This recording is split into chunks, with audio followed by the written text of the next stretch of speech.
So this is a narration from Mu'adh bin Jabal radiallahu ta'ala anhu, where the Prophet, peace be upon him, is commenting on the du'as of other people. So this is a great lesson for us into the do's and don'ts of du'a.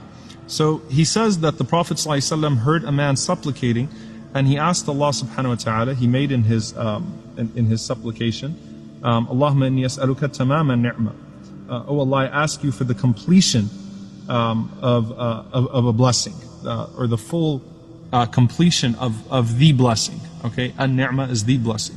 So the Prophet, peace be upon him, said, well, what do you mean by that? And he said, it's a supplication that I make that I hope good for by it.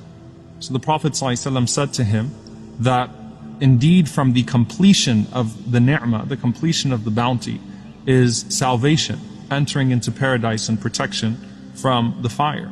So the Prophet ﷺ was not negating his dua, he was saying just make sure that you intend by that tamam an-ni'mah, that completion of the bounty, the ultimate bounty, which is salvation, entering into paradise and protection from the fire.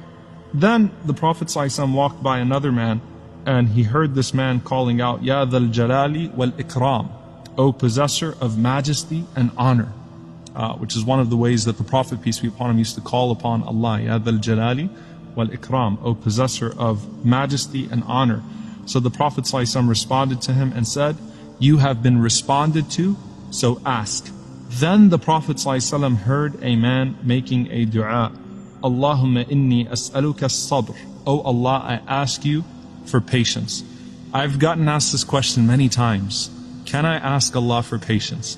Is it a good thing to ask Allah for patience? So, O Allah, I ask you for patience. The Prophet ﷺ says, Sa'alta Allah al-bala, you have asked Allah for hardship, fasalhu al-afiyah, instead ask Him for ease. There's a lot in this dua, a lot to unpack. You have asked Allah for test and trial, instead ask Him to be spared. How do we reconcile this? Don't we want to be from as-sabirin? Don't we want to be from those who are patient and attain the level of patience? Didn't the Prophet ﷺ say that Allah has never given a servant of His a gift that is more expansive and more comprehensive than a sabr, than patience? So why would the Prophet ﷺ say to this man, don't ask Allah for patience, instead ask Allah for al-afiyah? The Prophet ﷺ was referring to a specific context. It's not about asking Allah for the quality of patience, which is a great quality to have, or the station of the patient, which is a great station to have. But in this situation, when you're going through a hardship, instead of asking Allah to give you patience in the hardship, ask Allah to remove the trial and demonstrate patience in your very being. Instead of asking Allah with a spirit of uncertainty and with a spirit of expectation of hardship and trial, ask Allah with an expectation of good and of ease, and then accept, if trial comes to you, that trial is indeed good and is a form of ease in its full context. So the Prophet ﷺ did not approve of this man making the dua, Allahumma inni as'aluka as-sabr.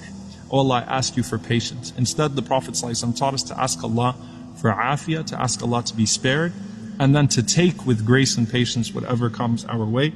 So may Allah subhanahu wa ta'ala grant us the quality of sabr and grant us the station of as-sabirin.